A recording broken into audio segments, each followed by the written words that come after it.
Okay, good evening, everyone. It is 6 p.m., April 20th, 2026, and it's time to call the City Council meeting to order. Ms. Jones, roll call, please. Mr. Austin? Here. Mr. Shuck? Here. Ms. McGinnis? Here. Ms. Nally? Here. Ms. Price? Mr. Prine? Here. Mr. Taylor? Here. Mayor, you have a quorum. Thank you, ma'am. Mr. Brian Reese. Invite you to join me in prayer. Our Father, we come before you this evening and we thank you for the privilege of being here together in City Hall. God, I pray that you would be with this meeting tonight, all the items on the agenda. I pray that you give wisdom and discernment to our council as they consider the matters on the agenda tonight. Thank you for their willingness to just give their time and be here tonight and consider these matters and make decisions that they believe are best for this city and its future. Tonight, I lift up our first responders, especially our fire department, as they've just been going above and beyond and showing just how privileged we are to have their services here in our city. I pray you be with them as they catch their breath and recover from the busyness of the recent events, and just pray that you strengthen them as they go and continue forward to continue to serve the city in the great way they do. Pray that you would just help us to honor you and glorify you in all we do. It's in your name we pray. Amen. I invite you to stand together with me and recite the pledge. I pledge allegiance to the flag of the United States of America and to the republic for which it stands, one nation, under God, indivisible, with liberty and justice for all. You may be seated. Okay, I want to thank you all for attending tonight. It's good to look out in the crowd and see a lot of friends and a lot of citizens show up to these meetings when it's an important meeting. So it's time for the consent agenda, it's time for announcements and public comment that does not contain to the agenda. So does anybody have anything to say that's not on the agenda? Seeing none, we will move on to the consent agenda. Move to approve the meeting minutes of the City Council meeting on April 6th as presented. Second. Okay, we have a motion and a second. All those in favor by saying aye. Aye. Okay, that gets us to old business. Move to read old business by title only. Second. Okay, we have a motion to read by title only. All those in favor? Aye. Opposed?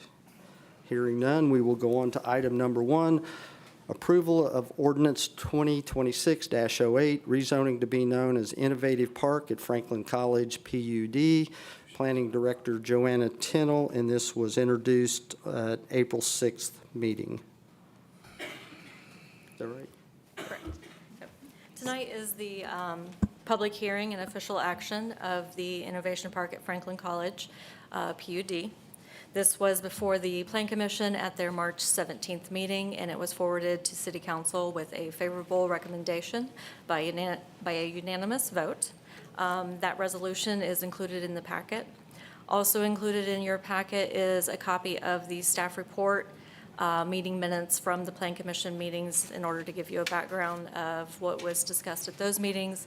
And in addition, there is a copy of any correspondence that we had received from any of the residents in the area. That way, we have not received anything since the packets have went out. So you do have everything that we currently have on record. The property is approximately 249 acres. It's located on the north side of Greensburg Road, Park Avenue, and then also on the west side of Umbarger Lane, County Road, whatever that county road is. Sorry, I blanked it on that. Thank you. No. Here, we'll get it. 450 East. Sorry about that. Property is currently zoned RS1 and RT1. Those are both residential zoning districts. The RS1 minimum lot standards for areas 15,100 foot width of lots. The RT1 is 9,000 square foot with 75 foot lots. Before you is a copy of the proposed PUD development in the conceptual stage. Just wanted to make note, with the PUD, it is a generalization. Nothing is, been designed in its entirety. There are multiple steps after the PUD would be approved that ordinance would be recorded in that document then supersedes any of the requirements in our zoning ordinance unless there's specific reference in the PUD to our current standards or amendments thereof. So there are a number of references in this PUD that do correlate to our existing zoning ordinance. That is pretty common. The things that are not the same as what a straight zoning or the strict standards of our zoning ordinance, those are the things that are outlined in the development itself. So you'll see the different uses, the office innovation, the Franklin College, the residential, both attached, detached, and multifamily. Each of those are listed in the document. It goes through and lists the specific uses for those areas and then all the lot standards. There are some references to the buffer, which is the exhibit after this. We had quite a bit of participation from the public, which is always good. A number of them are here this evening, so do appreciate that also. At this point, I will turn it over to Ice Miller and Franklin College, and they'll give you an official presentation. As they make their way to the podium, I would like to remind council that our typical process is to allow 20 minutes per side.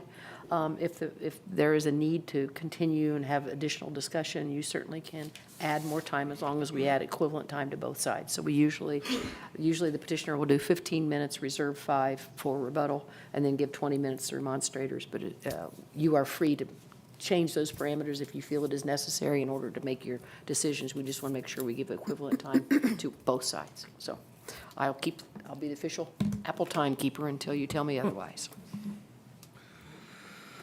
Thank you. I'm Kerry Prather. I'm the president of Franklin College.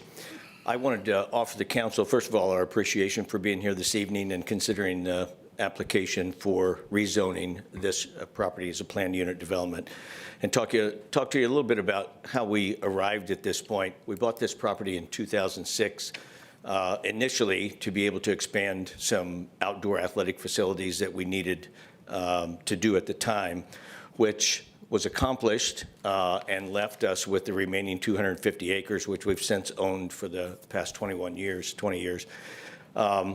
Really waiting for a time. I give the Board of Trustees a lot of credit, having sat on this at nominal return on corn sitting there, but waiting for the right time to do things in a thoughtful manner.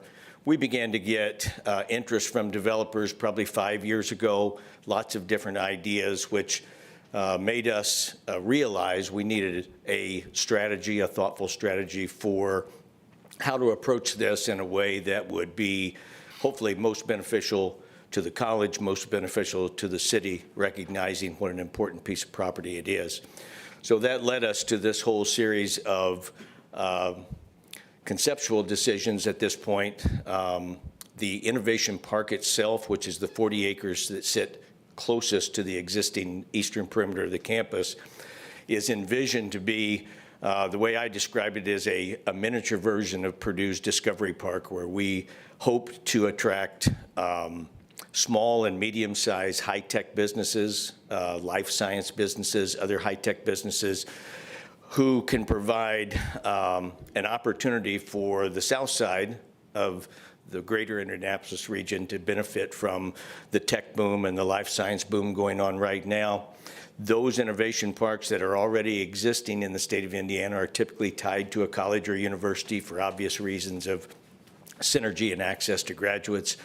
So we tested this with some companies and got very positive feedback in terms of their interest.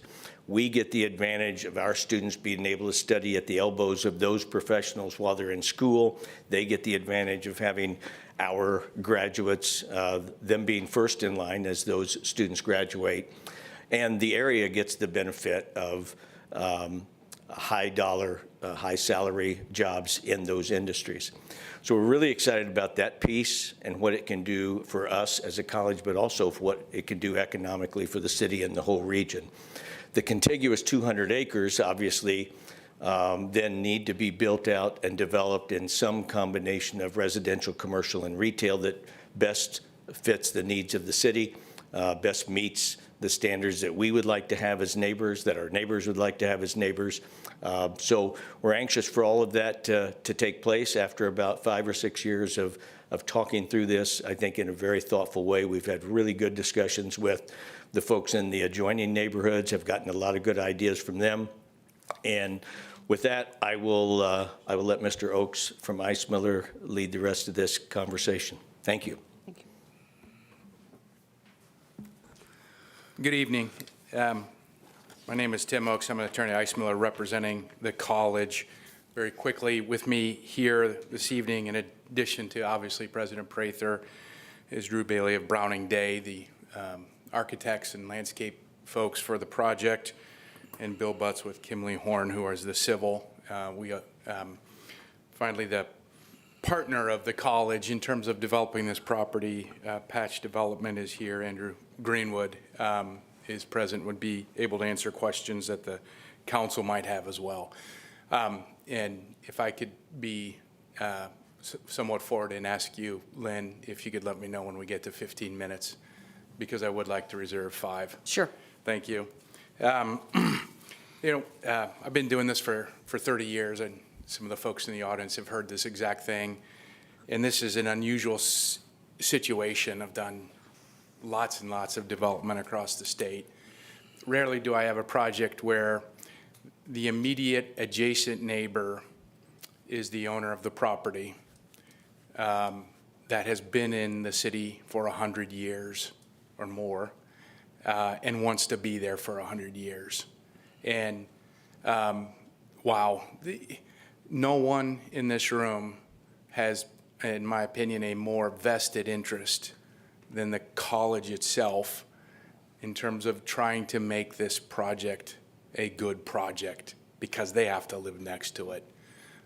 They have to live with their decisions. This isn't a scenario where a developer is coming into town, builds out whatever it is they're proposing for, and then they leave, and they don't have to live with the consequences. You have an owner here that has to live with the consequences, and it's important to them. And that truly is significant. Next thing, and I guess is a reflection of how important it is to them, is we have this very elaborate PUD, all these rules and concepts. And then on top of that, we've actually put in place yet a second set of design guidelines that we expect anybody that's, wants to come and locate themselves in this innovation district, that they have to abide by, and they have to submit architectural plans to our own design review committee and get approval. And that's on top of everything that the city is going to do. And that's kind of a reflection of the importance of doing this right from the Franklin College's perspective. I'll talk in general terms about this project. I really want to start doing that by thanking staff. We went through the concept stage in front of the Plan Commission twice. And staff for the city has been, Joanna's been great to work with and provided a lot of important feedback, and really everybody's rolled up their sleeves and tried to do the best job that they can. In terms of the overall development, look, this is an extension of the city. It's important. You only get one chance to do this. We understand it. So when we looked at this, how do you do this? What is the best way to do it? We came up with the plan that's up on the screen right now. And the intent is to, for the most part, try to mirror, or very closely mirror, the existing development that is to the north of Innovation, and then transition that into the more intense commercial type or very light industrial type uses. So as you see that, the gold area, or some people think maybe that's orange. I guess that depends on your color palette. It's single family, detached residential. As you're a little bit further to the east, and what I think is the more salmon and then the orange kind of color, It's a little bit more dense residential. And then as you move further south, the brown area is the multifamily area. The purple area is the mixed use. The green areas are the open space. Those really orange areas are the innovation areas where we expect those, smaller, hopefully high-tech and light manufacturing assembly type users that you want, that we see at Discovery Park, which President Prather gave a great example of what we're trying to emulate here. So as part of that, we did a few things. One, we put the open space, that green area around the one existing home on the site. We thought that was a great buffer area. Two, we tried to mirror the lot sizes for the subdivision to the north. The lots that are rectangular in that subdivision are 85 feet wide, and that's the minimum requirement that we're building into those lots that back up to them. Some of the lots up there, as they back up to us, are a little bit larger, and that's because they're on a cul-de-sac and they're pie-shaped lots. So we've tried to meet those requirements, those densities as we move south. We intentionally put the multifamily in the middle of the project to buffer it from all the other areas. We want different housing types because people have an exercise choice as to where they live. And it used to be that you would live in an apartment because you couldn't afford a house. And that's just no longer true. There are renters by choice and sometimes by necessity. So I'm going to be here for a year. I'm not going to buy a house. I'm going to move into an apartment. We also put in buffers around the project. For example, we have a required, and there's a buffer exhibit in the PUD and in the staff report. We have a required buffer along the northern perimeter of the site buffering between single-family residential and single-family residential. All right, I'll finish. And under your ordinance, we wouldn't even have to put in a buffer area, but we are. You have 5 minutes on your 15, then I Okay. saved another 5 after that. Oh, so okay, I didn't thank want you. to be rushed. That's good. I was like, wow, that went No, fast. that wasn't. But you still have 5 on your 15. So a lot of thought went into this. We do have contact with staff. We monitor the file. We see the public comments. There seems to be a chain email, for lack of a better word, that hits 3 concerns that a lot of folks in the community seem to have. So I'll address those real quickly up front. First is that a request there be no freestanding apartments. I kind of already went through that. It's in the center of the project, and it's a needed use. This is truly mixed use, and we need to accommodate folks that want to live there. Now, that brings me to the second point that a lot of people raised, which is subsidized housing. I understand all too well that the city is probably not in a position to prohibit that for various reasons I won't go into, but that does not prevent the college from voluntarily saying we're not going to do that. And so the college agrees there will be no subsidized housing. We will enter into a written commitment. It's permitted by Indiana Code 36-74-1015. That will be placed of record and will bind the current owner and all future owners if it's sold. And so we suggest the language would be, with the exception of students enrolled at Franklin College. It's hard to, I'm not sure what subsidized means. Or do they get a scholarship from the government? Is that subsidized? We don't want that to count. So if they're a student, there's an exception. So with the exception of students enrolled at Franklin College or is otherwise prohibited by applicable law, residential dwellings located on the real estate is all 250 acres or 249 acres. The real estate shall not utilize tenant-based vouchers, such as the Housing Choice Voucher Program also known as Section 8, or state or federal project-based subsidies such as low-income housing tax credits, also known as Section 42 housing. That will be in writing, signed by the owner and placed of record, and bind the property and will not be capable of being modified without the approval of the council pursuant to a public hearing. You know, you oftentimes hear people say in these contexts, put your money where your mouth is. And we like to think that that's what we just did with subsidized housing. It isn't going to be allowed, and we're putting it in writing, and it's binding on all future owners. Finally, there have been a number of concerns expressed about traffic and safety. You know, I think it's probably safe to say that the folks that do the most walking, the heaviest pedestrian traffic, perhaps in the city, outside of the right adjacent perhaps to the big center of town, is our college students. They're always walking around. Pedestrian safety is first and foremost in the minds of the college.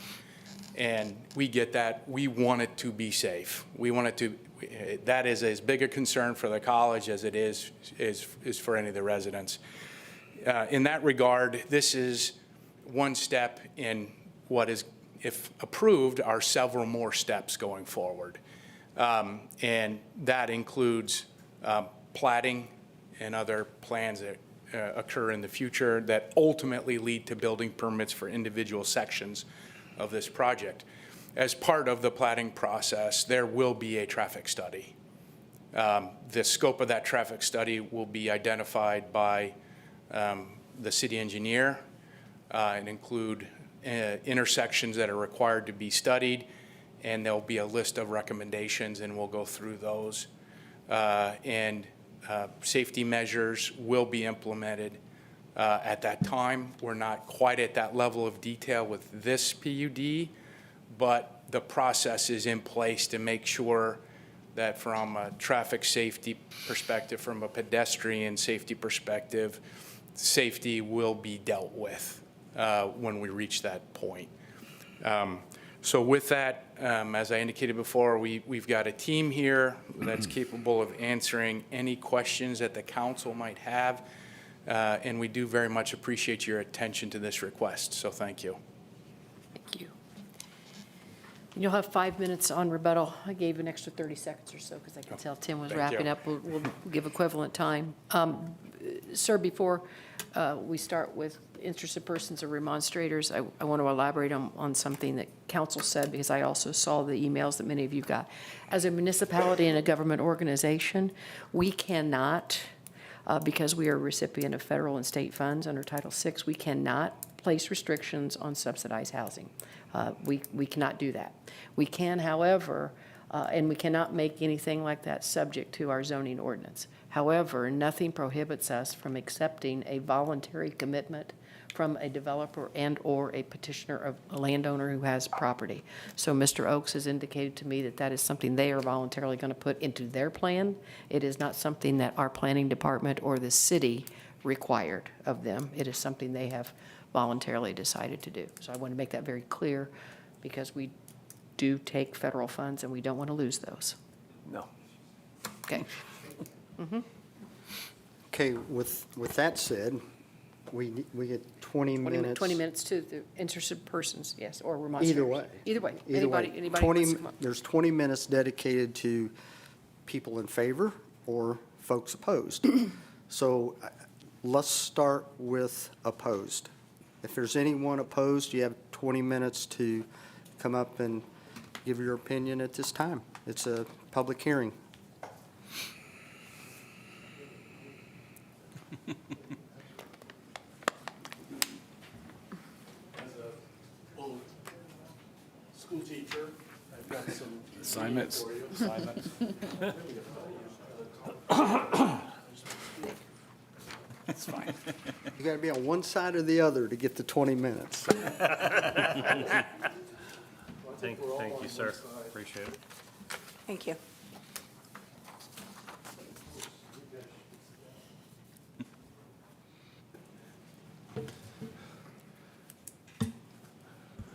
Okay. Just for purposes of our transcriber, could you please state your name for the record? I was about to. Okay. Okay, good evening, city council members, Mayor, Joanna, and other guests.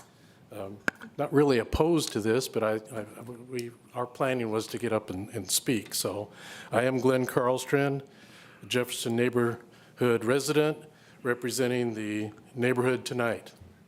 First of all, I want to thank all of the stakeholders that we have met with. We've met with Carrie Prather, the president of Franklin College, Andrew Greenwood, Patch Development, David Clendenning, who's not here, the superintendent of Franklin Community Schools, Mayor Steve Barnett, and Joanna Tunnell with the planning department. I also have an architect friend in Indianapolis and my wife's uncle, who is a developer and builder, who have both provided expert advice along the way. I can say from all of these visits that our team presented all of our concerns and issues and questions to the people above. We've had pleasant, thoughtful, and spirited discussions regarding this new development.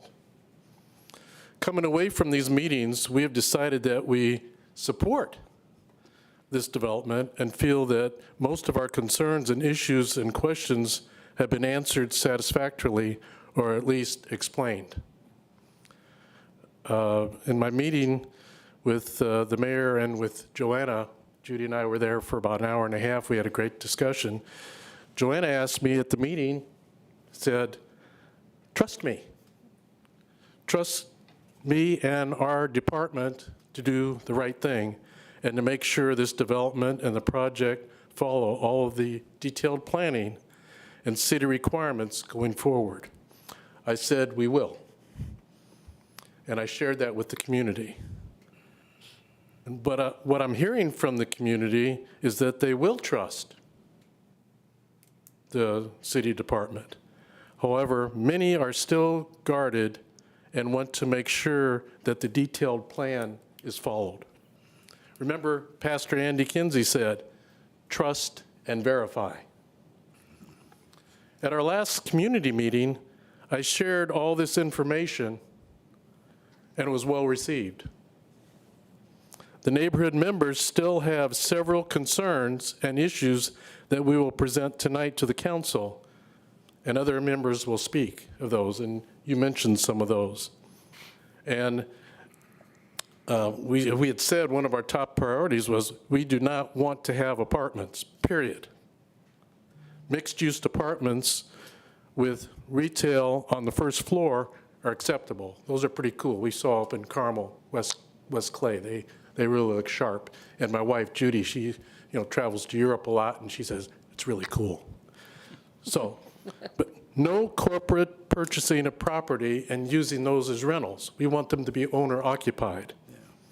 The other thing on here was no government subsidized housing apartments or Section 8. And Counselor, I'm happy that you brought that up, but I think, you're listening to the neighbors. As I said, we had some spirited and excellent meetings and give and take, and we listened to you and we learned and you listened to us. And so the fact that there's a commitment, a voluntary commitment with Ms. Gray, which you were talking about legally and all that, but that it won't be allowed, but then one of the questions I just had a minute ago was, how's this going to be enforced? So that's an interesting thing there.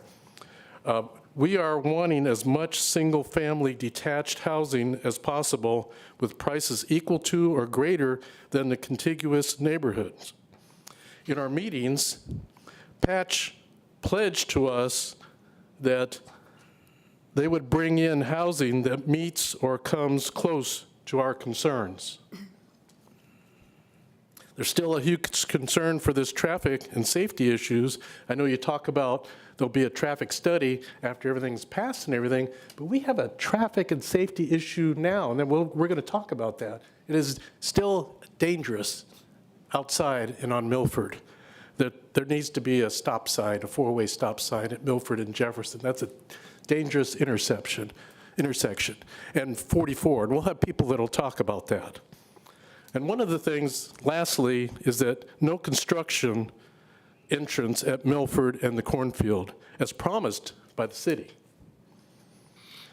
Thank you very much for listening and putting up with, I talked about, you were supposed to be opposed, but there's some opposition here, and there's support of basically the project. We like it, but with some modifications, we would be even more, like it more. So I now pass on to my neighbor. Thank you very much. Thank you. Thank you.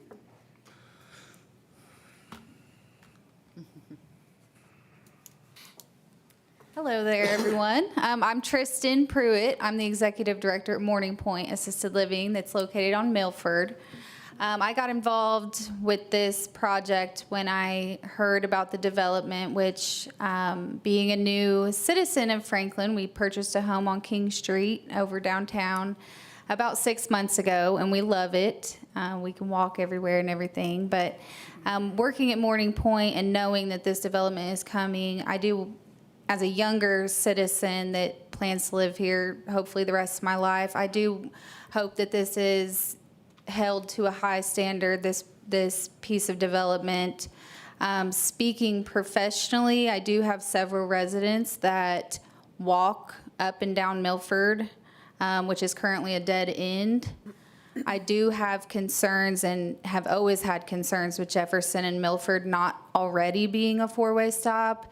I just see, I mean, my office, I can see that intersection all day long, people coming and going, and I do think that once that dead end is no longer there, that people are just going to go even faster to enter this residential area. So I do think it's something that we should address before the area is developed, as well as I've had a couple of families, spouses of residents and things that actually don't visit their loved one after dark if they have to make a left turn off of Milford onto 44 onto King Street, because with the 2 lanes both directions, it's hard for them to make a left turn, and there has been accidents at that intersection. So I don't know what the plan is for that intersection.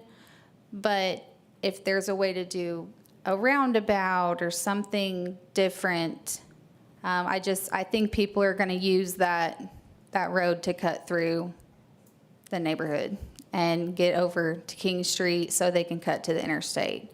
I think I would do something like that myself, out of convenience. So again, if you can take it into consideration to make Jefferson and Milford a four-way stop for the safety of not only the residents at Morning Point, but the residents of the neighborhood who have children or walking their dogs. I mean, there's always people out and about walking. So, and I think that will just increase with this development if there's going to be parks and things and a nice area to walk. So just something to think about. And then obviously that main road there at King and Milford, just try to have a plan for that, because I do think, accidents and things could happen with that increase in traffic. So that's all I wanted to speak on today. So thank you for your time. Thank you. Anybody else?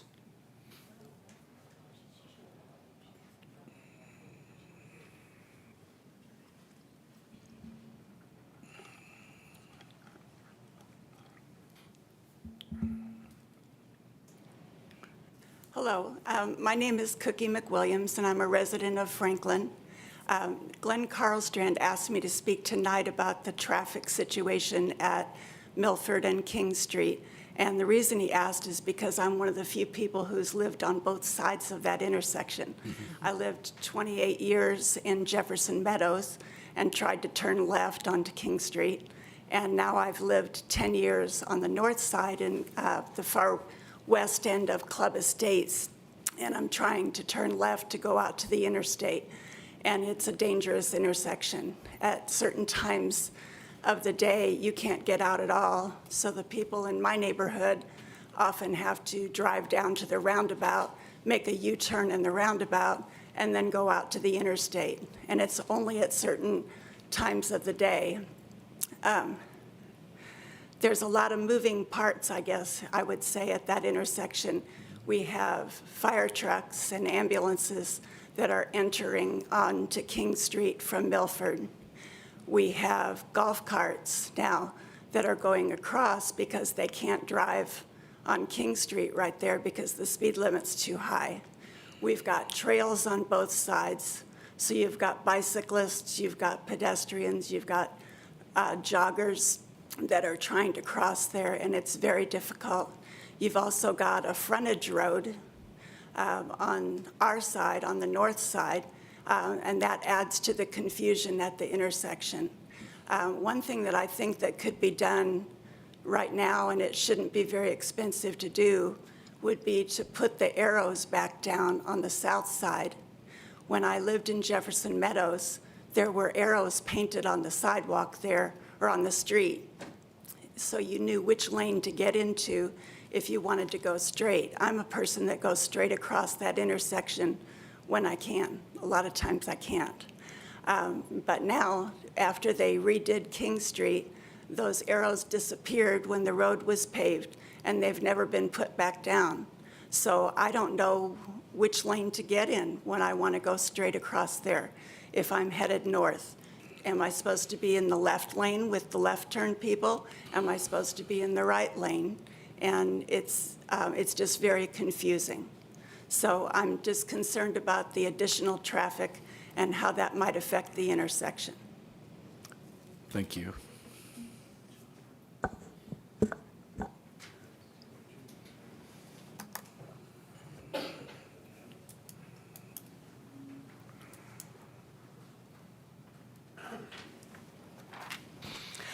I'm Judy Carlstrand. Thank you for listening to all these requests and discussions, and thank you all for being here. I am a member of the Jefferson neighborhood group, and I just want to say a few things about the apartments.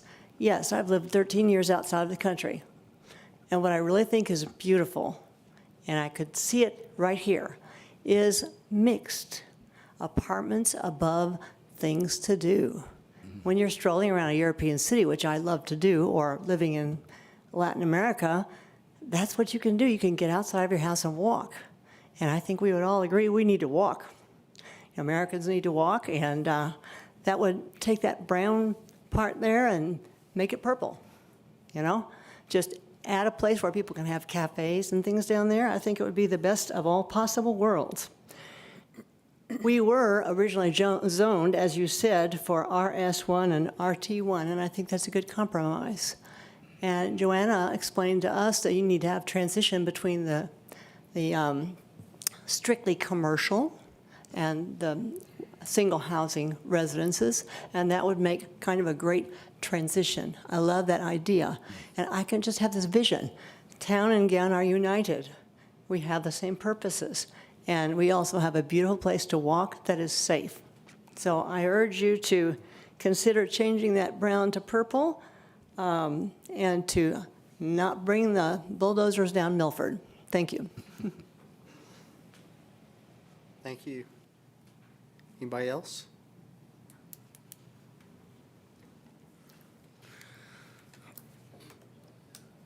Okay. Is there anybody else before we close the public hearing? Okay. Renee? Renee, don't be shy. Mr. Shy. I went to high school. Hey, I went to high school with Renee, so I know he's not I shy. was going to say, he never had a shy day in his life. Renee, you got 5 minutes and 50 seconds, sir. Oh, no. Maybe I shouldn't have told him that, right? 50 seconds, yeah. 50 seconds? I want to keep Milford, you know. And Steve, I heard that you had a conversation with Glenn saying that you would take care of things. I'm sorry, Mayor Barnett. Steve, Excuse me, I don't mean to be disrespectful. I'm sorry about that. Yeah, I can agree with, I think she left, over there, going left, going right.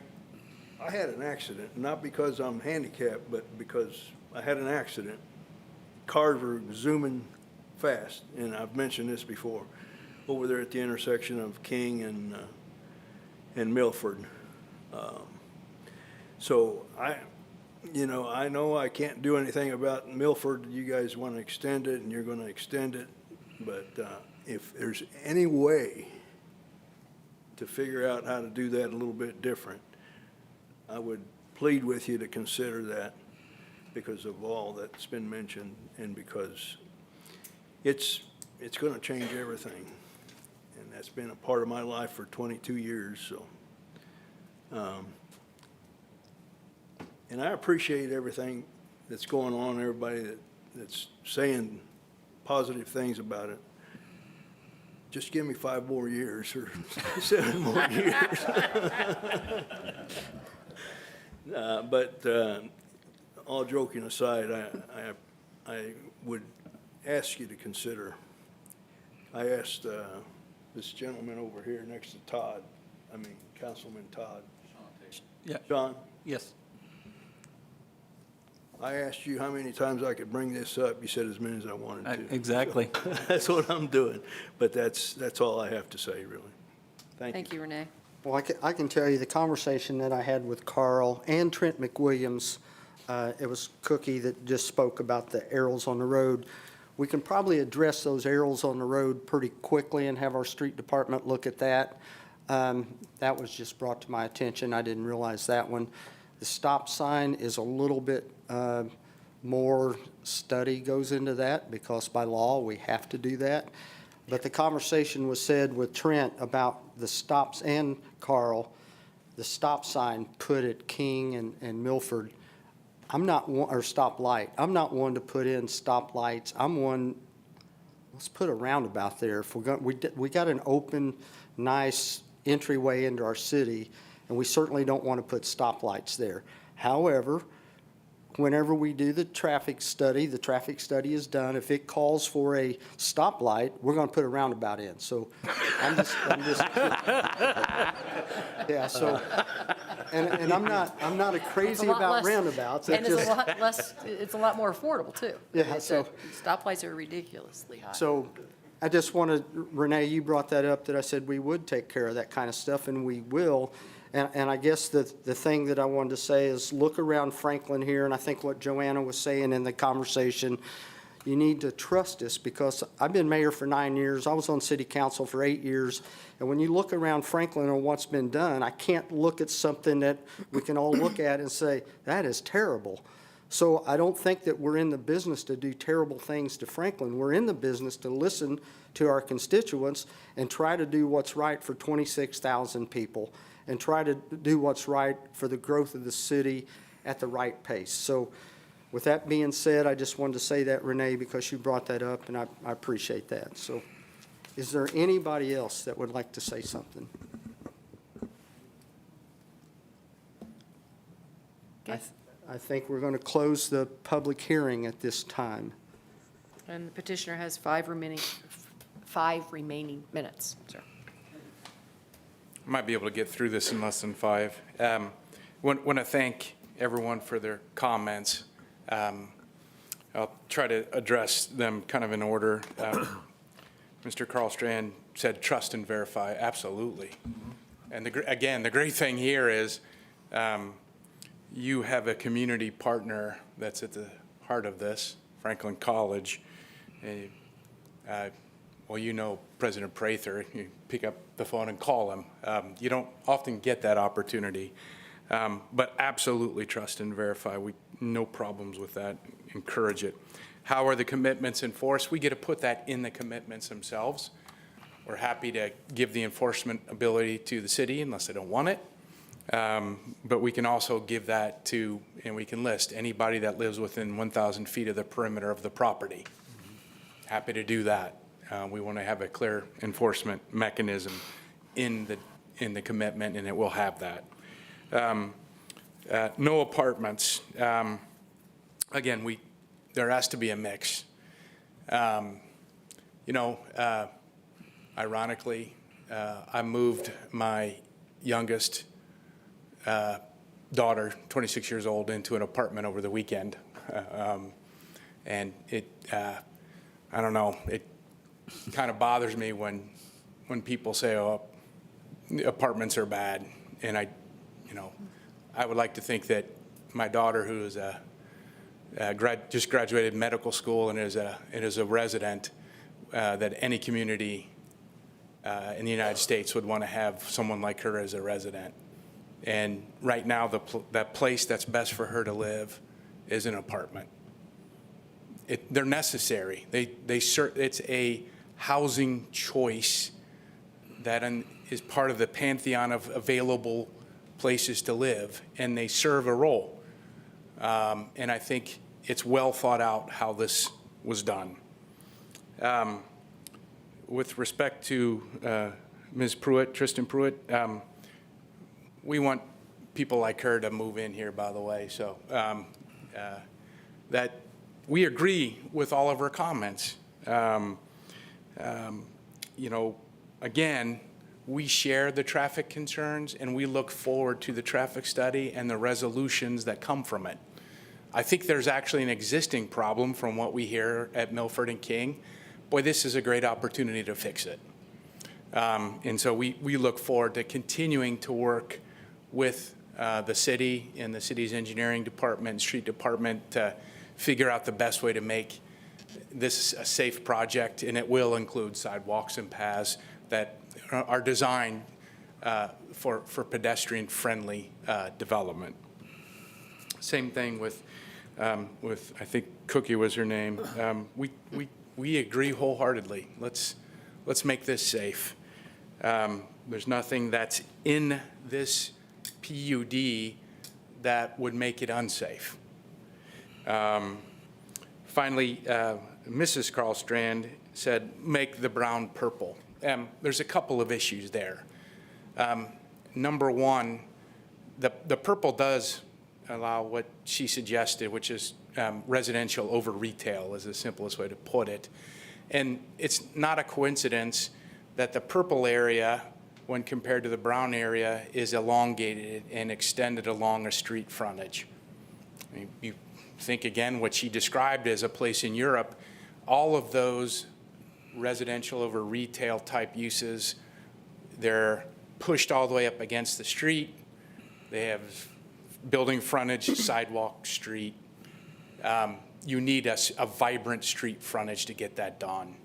That works really well for the purple area. It doesn't work as well for the brown area, number one. Two, those communities that you see that being done in Europe were either developed several hundred years ago, or they're in extremely dense urban environments. You go to Paris, you see a lot of that.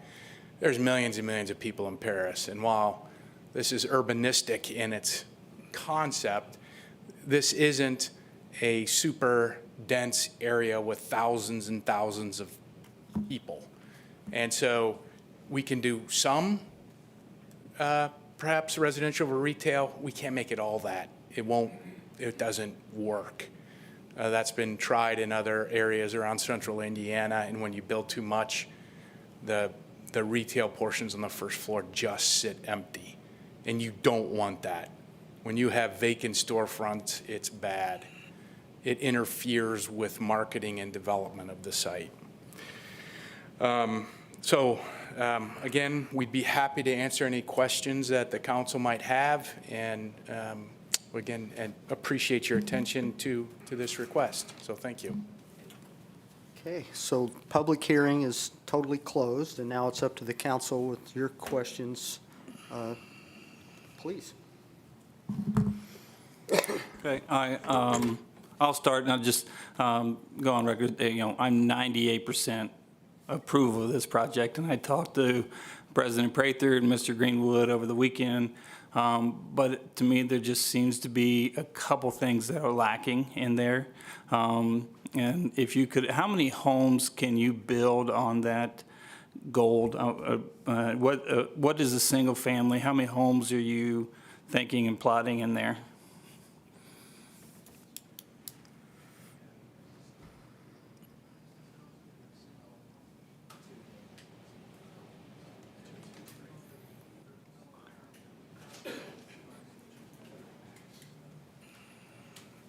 it hasn't been completely laid out.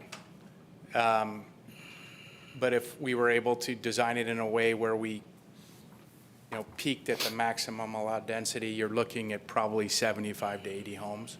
75 to 80, and that would all be in that area? Yes. Okay. What I refer to as the gold area. Yeah, okay. Now, and then you, with bringing it in, right now you're looking at about, backing up to that neighborhood, you're, bringing those in at, I believe, 12,500 square feet on the lot size. What made you decide on that? Because if you go through that neighborhood, and I just went through Thornburg Lane, which is on the north side of that subdivision that just basically had it, and all their numbers were between 13,000 and 15,000 square foot on Thornburg Lane, just 2 streets north of that. That backs up there to King. So I was just, why would, and then the houses that are butted up to that property fall into about that same category. There's some that, that are .27, which is about 11,000. There's, but most of them fall in that 13 to 14 to 15,000 range. Ultimately, why wouldn't you go ahead and put those that are backing up to in that range? We laid this out as best we could. Sometimes you ask why do you adopt an ordinance that makes the speed limit 35 on a big given street instead of 30? And it was a judgment call. Yeah. And so we looked at it and said, we think 12,500 works best. Yeah, and then, every single home in that section is, is a custom home. It's not a tract build. Why wouldn't we, if you can put 70 homes in there, why wouldn't we put 25 of them that are custom build, or 40 of them that are custom build? Because right now within the city of Franklin, talking to the realtors and other things, right now, the only place you can build a custom home is Hillview. And talking with them, they have 14 lots available. So if you're, all the other lots that are basically all tract homes with the Arbor homes that were just approved and everything else, we have almost 495 future lots. That's what Steve gave me tonight, 495 future lots. And 14 of them are, and only 14 that can be custom built. And so I'm just, why wouldn't we, at least entertain that option to have, those that are backing up to the neighborhood, let those be custom lots at, 14,000 square feet where you can put a 3-car garage. You don't have to make an exception to, the side, standards to bring in a 3-car garage, or put a pool in, or put a nice barbecue patio out back. That it would be, to me, would be an ideal place for those. And that's coming from the realtors here in town.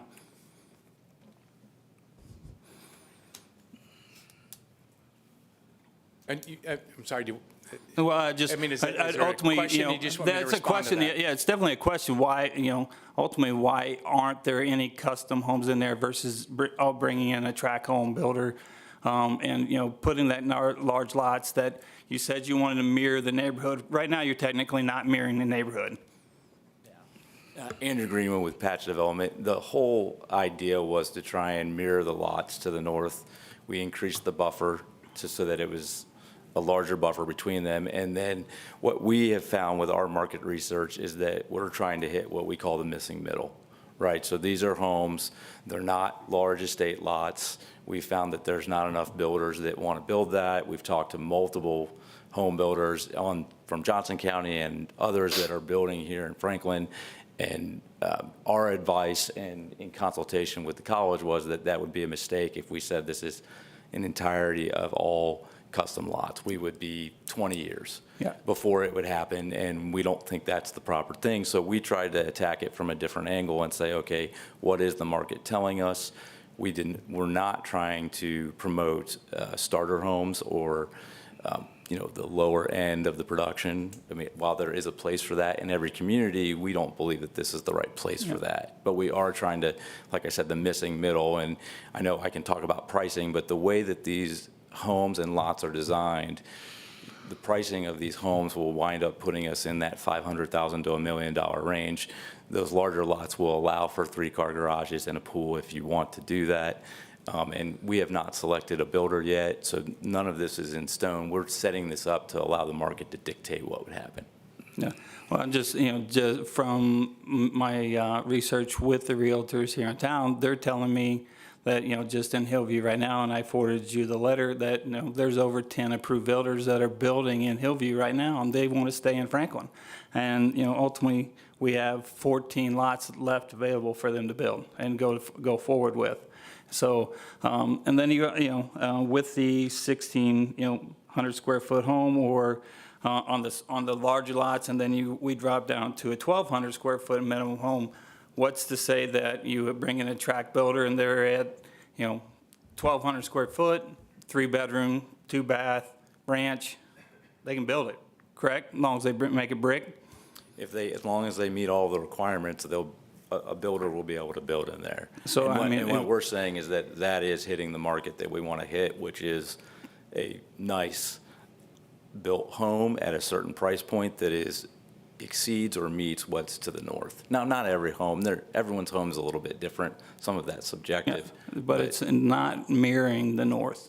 With the way it's laid out, it's not mirroring the north. It's not mirroring those houses that are in there when you bring a tract home in. All those homes that are north of it are custom-built homes at one point in time. And, that's been in one of the most desirable neighborhoods to live in Franklin for years. So I don't know why we wouldn't want to, if you want to mirror it, let's mirror it. Well, we decided to mirror the lot sizes so that that would work. But in terms of the homes, we don't believe that the demand is there for 60 to 80 custom lots. I'm not asking for 60, 80 custom lots. I'm saying, let's think about it outside the box a little bit and ask for a little something better for Franklin and put 30 in there. Yeah, what we've said is we've not selected a builder yet, and that it would be open for that conversation. But at this point in time, the market that we see, we're designing these lots and homes. The lots are designed to attract that missing middle, and that's where we're at. I guess who are you talking to pull your information from? Are you talking to local realtors? Who are you talking to? Where's the in terms of the conversations I've had have been with 3 different Johnson County custom home builders who have declined to buy lots in this section, and then I've talked to 2, I would call them north side predominantly, home builders who have built down here in Franklin, in Hillview, and they declined to buy additional lots if we would set that up that way, which is why I am where I am and saying what I'm saying. So this is not based on, this is just based on my experience and my conversations with folks and what we're seeing, and that's been our advice. But ultimately, the market will dictate it, and if there's a swelling of demand and there are a lot of custom home builders and they want, give them my number, we'll be happy to sell all of these lots as custom lots. Yeah, but if you bring in, some of these lots in at 1,200 square foot, they're not going to bid on those. You mean 12,000? 12,000 square, yeah, but, they're the other lots you're bringing in at 10.8. So, I mean, you got to get a variance to bring a 3-car garage in on a 10.8. Yeah, I think we have over 20 lots roughly that you would easily be able to fit the 3-car garage. And if we had if there was enough interest and that came back to us from the market, we would gladly come back and ask for a variance and change the dimensions so that we could fit that. Oh, we wouldn't need a variance. We would come back, we would make it bigger. Sorry, I apologize. I think, once again, I mean, we did it before, and I think we're selling Franklin a little bit short, that people won't build in Franklin. We heard that at the last meeting, that, only people that'll build in Franklin is Arbor. I think we're selling the city short. We're not promoting that level of home, but I'll leave it at that. Yes, no, you and I had that conversation, this weekend, and I appreciate your time and appreciate President Prather's time and, to invite me and chat with it. But I just think that missing middle would be a row of custom lots that backs up to these guys' neighborhood. That's 90% of the reason why these people have been here. They've been organized, and I'm hoping to be a voice for them up here. So, but right now, that's all they were asking: safety, and put a nice house behind mine. And hopefully fix the drainage as it goes through. There wasn't a whole lot of other things that they really asked for. They wanted nicest house right behind them. They didn't want a tract builder coming in and building a house behind them. They wanted the guys that are building, put 30 nice homes there behind them.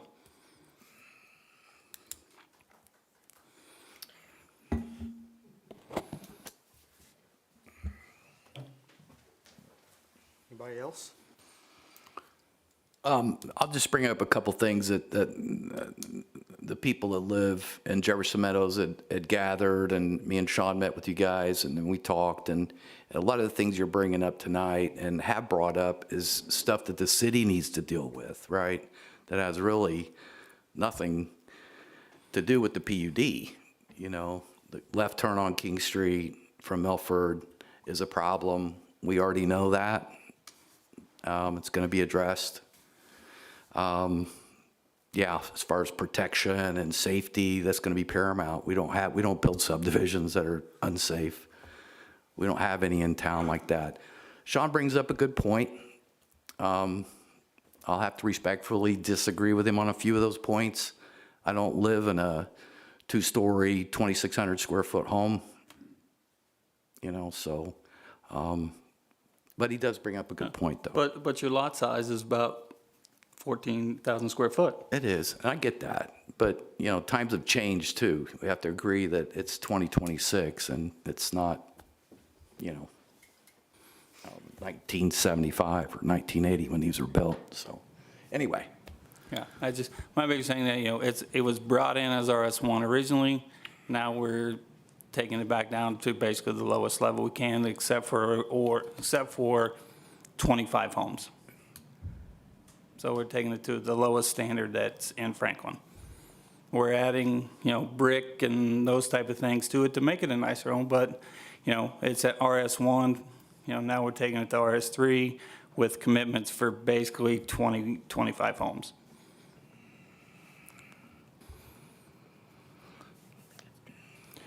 Anybody else?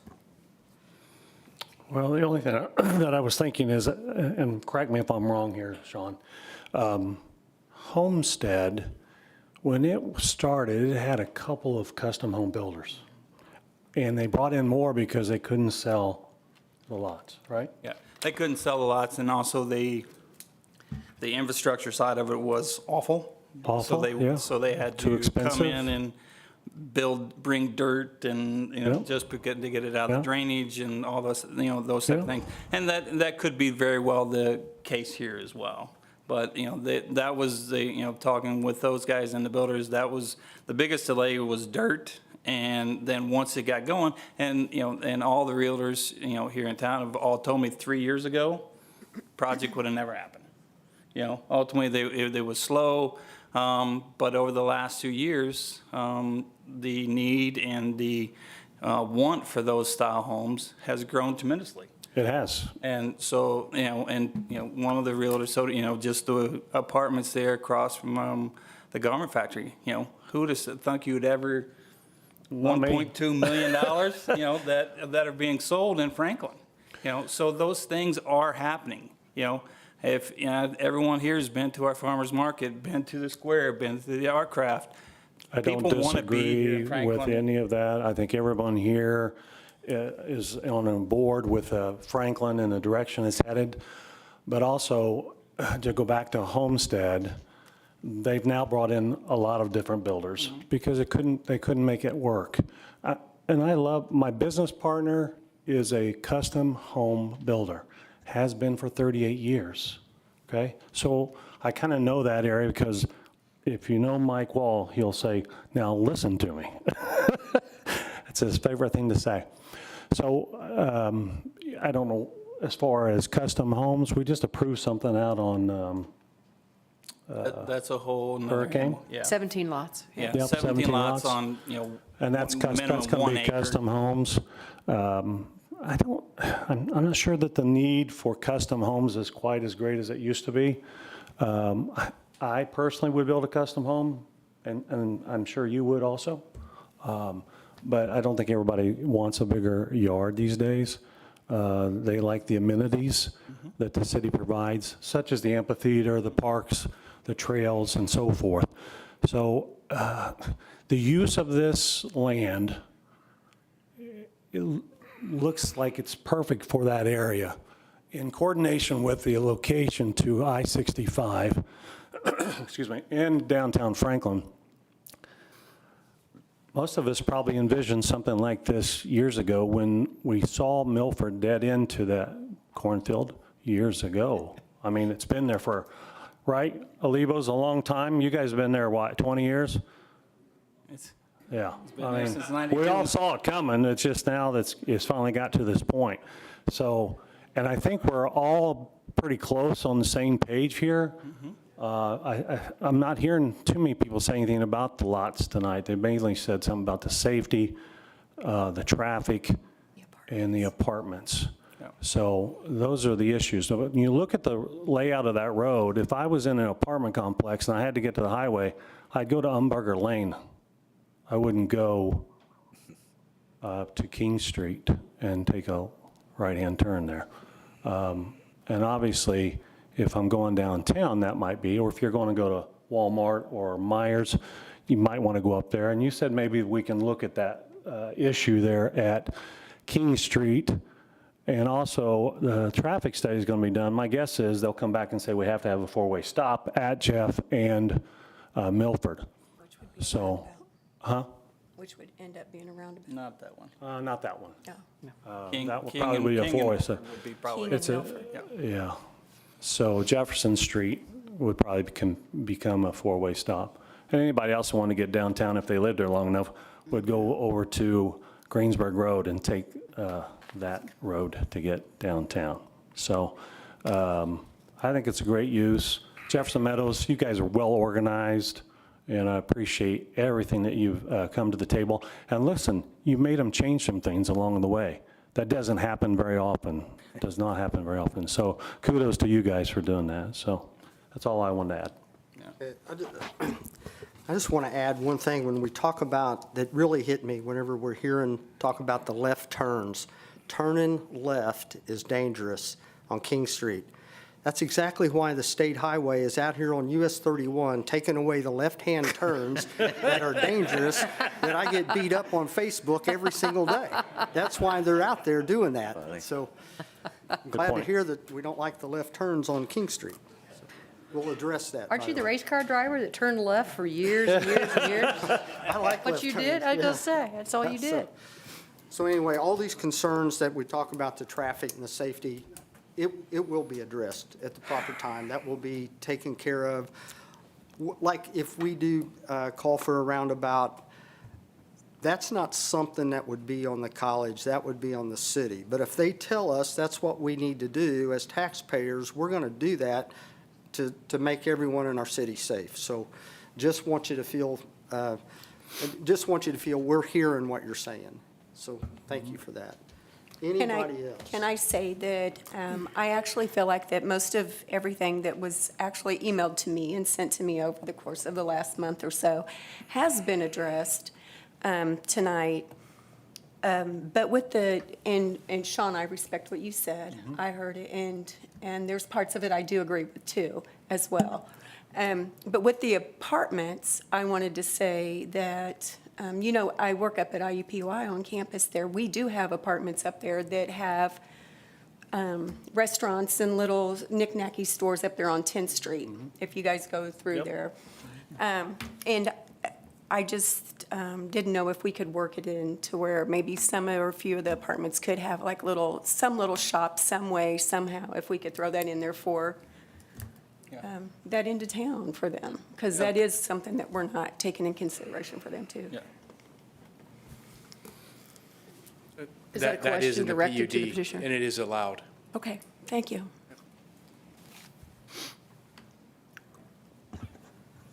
Anybody else? Any comments? I just want to thank everyone. I think you guys have done such a great job of coming together as a neighborhood and presenting your concerns and being respectful.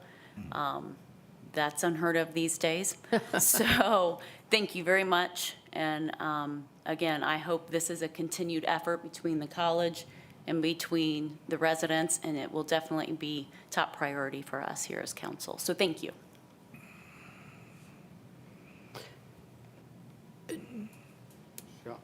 Josh, anything? I think every council person spoke, unless you want to speak again. I think we're ready for a motion either way. I'll make a motion to approve the ordinance 2026-08, rezoning to be known as Innovation Park, Franklin College PUD, as presented. May I indicate that presentation will also include a voluntary commitment in some form? Yes, please. Legally acceptable to us regarding subsidized housing. Is that part of the motion? So moved. Second. Okay, we have a motion and a second. Jan, can you do a roll call vote, Okay. please? Yeah. Mr. Prine? Yes. Ms. McGinnis? Yes. Mr. Austin? Yes. Ms. Nally? Yes. Mr. Taylor? Yes. Mr. Scheck? Yes. 6-0, yes. Joanna, would you be so kind, since we have everybody here in a captive audience, would you please explain next steps so we all can be on the same page, please? Yeah. Thank you. That has been one of the questions that I've heard the most is, once this PUD was approved, is it a done deal and they can start putting a shovel in the ground? And they cannot. So there are a number of steps. The first step they would need to go through is primary plat. That primary plat is forwarded to the Technical Review Committee and then is forwarded to the Plan Commission as a public hearing. Public notices go out both to the adjoining property owners and also a legal ad in the newspaper. Following the primary plat, there is the next step, which is secondary plat and construction plans. And that is for the overall infrastructure of the development itself. And that's where they go through and finalize the exact layout of lots, setbacks, easements, sidewalks, trees, basically everything that goes into the ground. If it is an area that is multifamily, industrial, institutional, or commercial, in addition to that secondary plat and construction plans, there is the site development plan. So those two steps are administrative, where it does go to the Technical Review Committee, which is a public meeting, not a public hearing, and those are reviewed. Following those reviews, anything that then goes into the ground, if it's over an acre, they submit to both the state and us for a land disturbance permit. In addition, when it's industrial, commercial, or institutional, for the actual building construction itself, the state of Indiana, through the Indiana Department of Homeland Security Plan Review Section, reviews those building plans. In addition to that, there are the requirements in the PUD for the architectural standards that are overseen by the city of Franklin, and also the Architectural Control Committee that Franklin College will administer. When it comes to the development of each of the homes independent, those building permits do come to the planning department and are reviewed for all of the standards outlined in the PUD, which is done by our senior planner or myself to make sure that it does meet all of those requirements. In addition, the building construction and those plans are reviewed by the building official. So there is a lot of review and oversight by the city and the state before a shovel can really go into the ground. Can you also address, because I know these issues have come up, traffic studies and drainage review, please, and at what phase that will occur? So with the primary plat, there's an overall preliminary review of the traffic patterns and analysis, and then also the drainage. When it comes into, so there will be a traffic study that is completed. When it comes to the secondary plat and construction plans, that's when all of the details of those drainage studies and traffic studies will come into place. For the drainage, because there is a legal drain that runs through this area, there will be oversight not only from the city of Franklin, but from the Johnson County Drainage Board. Johnson County actually has stricter requirements in regard to drainage than what we do. And any of those that are stricter, it has to meet those requirements. Thank you. Do you have a time frame on breaking ground? I mean, all these projects have an estimate, but it never really works out that way, usually longer. Now that I've heard from Joanna, I'm not sure we want to keep going with this project. But what she just described is what we've assured everyone too, in terms of the layers of scrutiny that each piece of this project will have. We have not talked about a timetable certain, although we do have a clock on some state funds that are dedicated to this project that will flow through the city. So we'll work with Mayor Barnett and you folks to see how that timeline takes shape so that we make full use of those funds. Kerry, can you tell us a little, sorry, go ahead. I'm hoping maybe we can do some kind of a ceremonial, I'm afraid to put a shovel in the ground, but some sort of ceremonial groundbreaking maybe this summer would be my hope. Do you have a time frame on the complete build out? No, Patch, when we first started this project, we talked about somewhere between 12, 15 years probably, but it's all going to be market driven. We could have interest tomorrow from, and that's, I think, the exciting thing about the project is we don't know exactly how it's going to, we want as much publicity as we can so we can attract the right kind of business, which will attract the right kind of amenities, and it all builds out from there. So, it'll be a matter of mostly market timing. Thank you.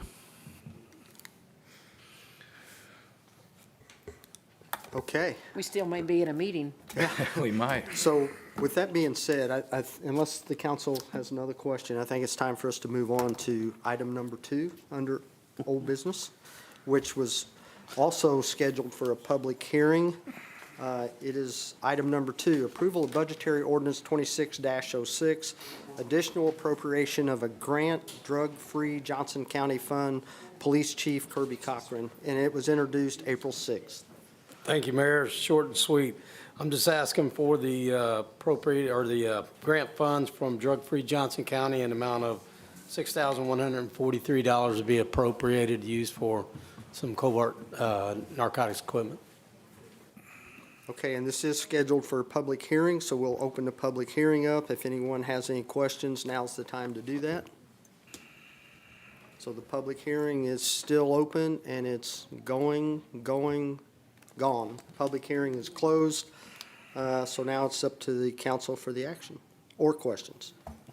Move to approve budgetary ordinance 2606. Second. We have a motion and a second. All those in favor by saying aye? Aye. Thank you. Thank you. We'll go into new business. Move to read new business by title only.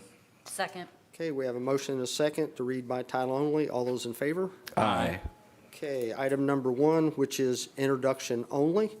Request approval of budgetary oh, it's not? It's resolution. It's resolution. It's just transfer. Okay, I thought budgetary resolutions. Okay, Ordinance, but sounds good to me. resolution, we're transferring within. We've already Thank you, Jan. That makes our next meeting quicker. That's right. Okay, so we can work on this tonight.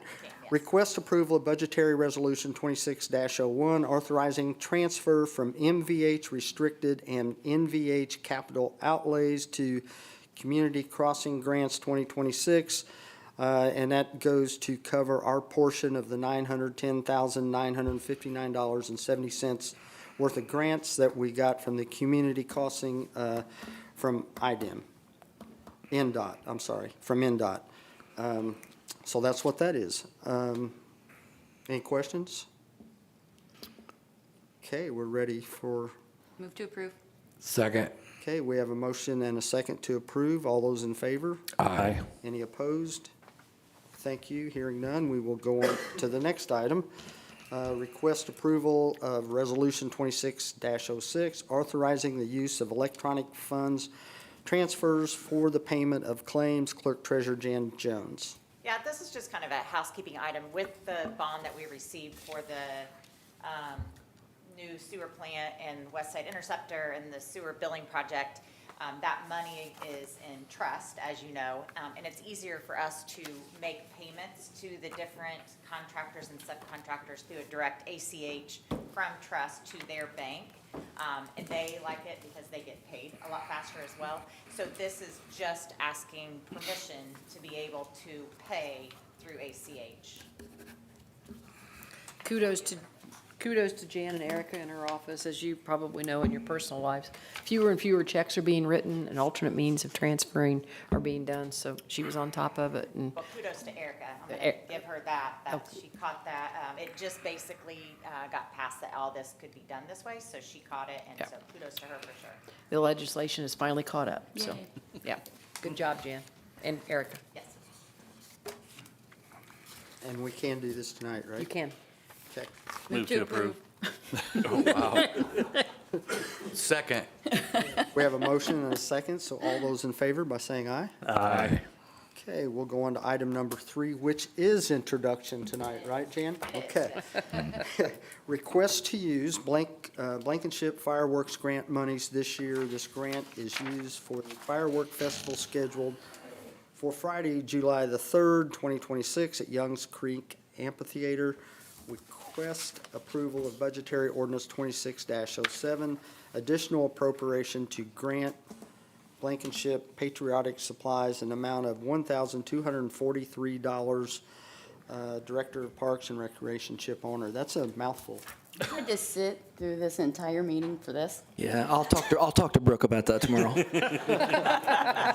Because I had like 4 meetings until July 3rd. First of all, I want to thank everybody for staying for this portion of it. I take no offense whatsoever.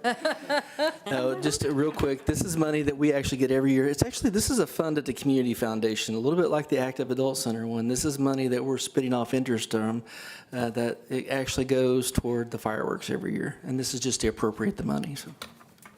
Okay, thank you for Thank you. introducing that, Chip. Okay, old business, the 2025 TIF Management Report, Clerk Treasurer Jan Jones. Yeah, this is just a yearly report that I put through Gateway, basically just tracking what we get, what we spend from TIF monies.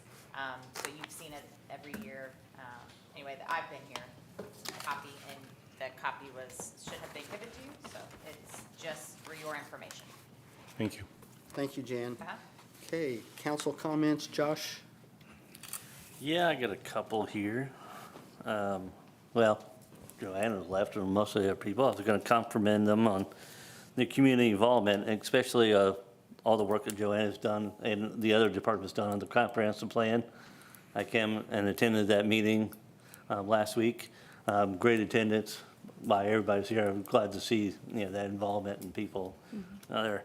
The other thing I had here is on Chip, working diligently and quickly on a request that I had received on adding another dog waste station along the trail on Hurricane Road there. So I appreciate Chip and his staff on working diligently and quickly on finding one that we had in stock. So. Okay, thank you, Josh. Ann? Nothing, thank you. Ken?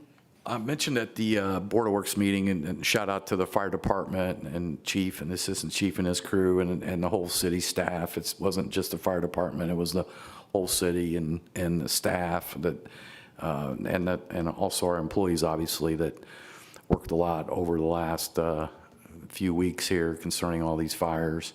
But you guys did a great job and need to be amended. Thank you. Thank you, Ken. Sean? I think I've said enough tonight. You did good, buddy. You did good. You did All good. good. Todd? Yes, sir. Same to this group right here. Brian, thanks for being here every time. Prayers, you lead us. Thank you. Irene? Nothing for me. Thank you. Dan? Tara?